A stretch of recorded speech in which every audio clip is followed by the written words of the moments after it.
Bonsoir à toutes et à tous et merci de nous retrouver dans ce nouveau numéro du Talk BFC Politique.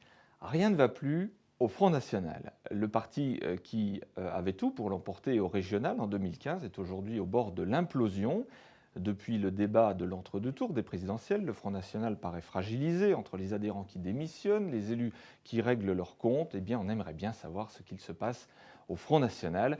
Pour en parler ce soir, un conseiller municipal et régional frontiste, mais qui vient de rendre sa carte. Julien Accard est le 22e invité du Talk BFC Politique. Retrouvez le Talk BFC Politique avec les Instituts Biostudio.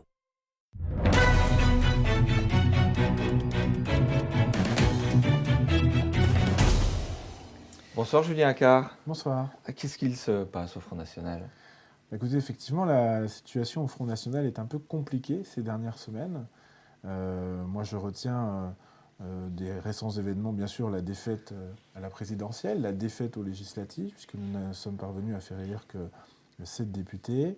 Et puis, bien sûr, en ce qui nous concerne en région Bourgogne-Franche-Comté, l'éviction de Sophie Montel de sa présidence de groupe au Conseil régional de Bourgogne-Franche-Comté. On va reprendre les éléments dans l'ordre, si vous le voulez bien. Concernant les présidentielles, tout s'est bien passé, en tous les cas, a priori, de ce que les gens en ont vu, tout s'est à peu près bien passé jusqu'au débat de l'entre-deux tours. Et là, une déception pour l'ensemble des adhérents frontistes, mais également peut-être pour l'ensemble des Français qui attendaient une autre prestation de Marine Le Pen. Oui, je pense. Bon, Marine Le Pen l'a reconnu elle-même, elle a raté son débat, effectivement, dont acte. Je pense que c'est le ressenti que tous les militants ont eu dès le lendemain sur les marchés quand on a repris la campagne. Et c'est le sentiment que beaucoup de Français ont partagé le soir devant leur écran parce que, tout simplement, personne n'a compris pourquoi une telle agressivité. Comment vous l'expliquez de l'intérieur? Qu'est-ce qu'il s'est passé? La campagne avait plutôt été bien menée. De l'intérieur, c'était également le cas? Non, moi je ne partage pas ce constat. Sur la campagne, on a eu des difficultés, notamment logistiques. On a eu des difficultés au niveau des déplacements de Madame Le Pen en région Bourgogne-Franche-Comté. On a eu des difficultés au niveau des kits de campagne, des affiches, etc. Donc non, il y a un certain amateurisme, effectivement, qui s'est ressenti le soir du débat aussi au niveau de la candidate. Est-ce que finalement, Marine Le Pen, dont on a souvent reproché au père de ne pas vouloir du pouvoir, d'être dans l'opposition mais sans jamais vouloir avoir les rênes, est-ce que ce n'était pas finalement le cas de Marine Le Pen aussi? Écoutez, je ne peux pas parler pour elle. Ce que je vois, ce que j'entends, c'est qu'effectivement un certain nombre de militants, d'adhérents du Front National et d'électeurs, qui n'ont pas forcément leur carte dans le parti, se posent la question. Et dès l'instant où on se pose la question, vous avez déjà une partie de la réponse. Alors on va en parler avec vous, Julien Accard. Vous allez nous expliquer pourquoi aujourd'hui vous avez rendu votre carte. Mais pour reprendre les choses dans l'ordre, on va tracer rapidement votre parcours. Vous avez fait un bac ES, vous avez fait l'IUT de Belfort-Montbéliard, des études dans le commerce, le marketing, la communication. Qu'est-ce qui vous a amené au Front National? Écoutez, moi j'ai été assez sensible à la campagne de Marine Le Pen en 2012, notamment sur tout ce que je le dis, je l'ai déjà dit, j'ai eu l'occasion de le dire, mais sur tout ce qui était souveraineté. J'ai rejoint le Front National d'abord pour la souveraineté et notamment pour la souveraineté monétaire, c'est-à-dire la sortie de l'euro. Je pensais qu'effectivement c'était le seul grand parti, même si on en connaît d'autres aujourd'hui qui proposent cette sortie, qui avait la légitimité et qui pouvait appliquer ses idées. Voilà pourquoi j'ai rejoint Marine Le Pen. Les propos parfois très durs de Jean-Marie Le Pen, les positions Oui. parfois extrêmes du Front National ne vous ont pas freiné? Non, parce que je considérais en 2012, quand j'ai pris ma carte, donc après l'élection présidentielle, je considérais que les choses avaient changé. Marine Le Pen avait été en rupture avec les propos de son père, et puis effectivement, il y avait une nouvelle image. C'est une femme, elle ne vient pas de la même génération, voilà. Déçu aujourd'hui de Marine Le Pen? Oui, oui, clairement. Je suis très déçu. Je considère, il n'y a pas que la campagne et le débat raté, je considère que l'éviction de Sophie Montel, qui a 30 ans de carte au Front National, qui fait partie des élus les plus actifs au niveau national, elle a fait tout un travail de signalement qui ont abouti à l'éviction du premier gouvernement Macron, notamment M. Bayrou. Je considère que c'est une élue dont on ne peut pas se passer, surtout en Bourgogne-Franche-Comté, où elle est connue et reconnue. On va expliquer ce qui s'est passé pour celles et ceux qui voudraient comprendre l'éviction de Sophie Montel. En gros, Sophie Montel voulait assouplir un petit peu la ligne du Front National. Elle a expliqué que les générations immigrées qui aujourd'hui étaient installées, travaillaient en France, étaient françaises à 100%. Ça n'a pas plu au Front National. Oui, probablement, mais ce que Sophie Montel a cherché à exprimer, et c'est quelque chose que je partage totalement, c'est que le Front National a un discours anxiogène sur l'immigration. Effectivement, il y a un certain nombre de cadres, notamment locaux, qui ont des propos encore sur Facebook ou sur Twitter, qui ne vont pas dans la ligne de la dédiabolisation, ou en tout cas de l'apaisement, puisque je rappelle qu'on avait aussi une affiche, il fut un temps, la France apaisée. Et je considère effectivement qu'il y a un certain nombre de personnes d'origine étrangère qui aujourd'hui sont parfaitement assimilées, qui ont toujours cette crainte de se voir ramener chez elles à la frontière, si vous voulez. Tout ça nous prouve un peu, Julien Accard, que le Front National n'a pas véritablement changé, hein, malgré la couleur de façade. Moi, j'ai le sentiment, j'ai pas ce sentiment, j'ai le sentiment qu'il a changé. Et vraiment, il y a eu une époque où, d'ailleurs, c'est pour ça que des gens comme moi, j'ai envie de vous dire, on est plutôt.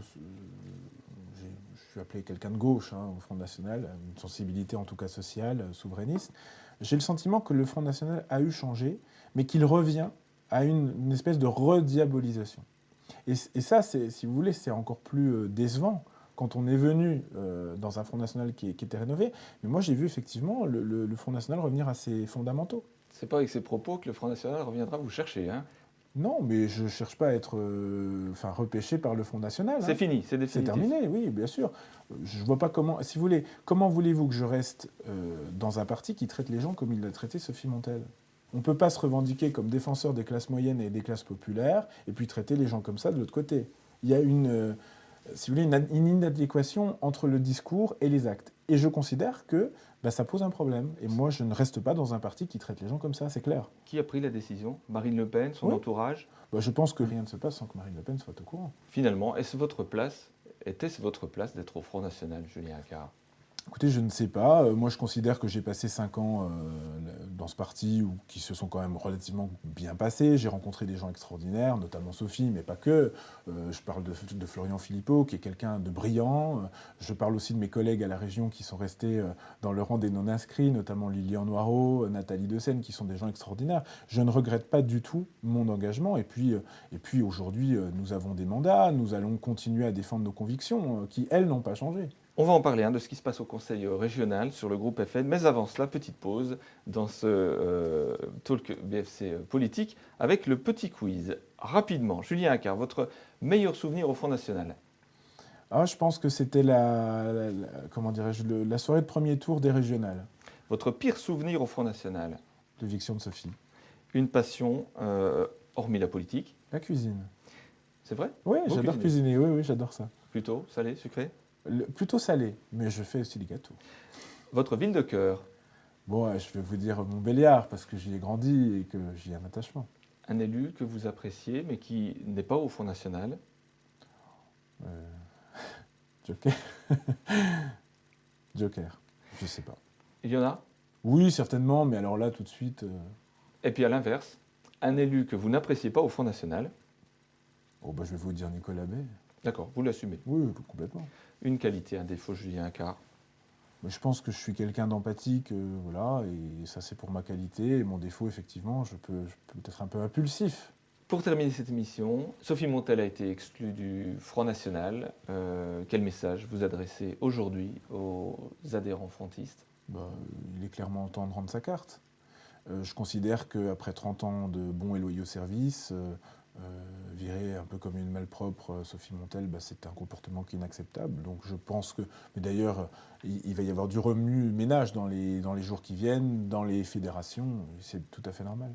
Enfin, Florian Philippot crée son propre parti. Vous seriez de cela? Je réfléchirai parce que c'est quelqu'un que j'apprécie beaucoup, que je trouve brillant. Julien Accard, merci d'avoir été l'invité de cette émission. Je vous en prie. Quant à nous, on se retrouve la semaine prochaine pour un talk BFC Business et puis retour du talk BFC Politique dans 15 jours. Très belle soirée et bonne semaine à tous.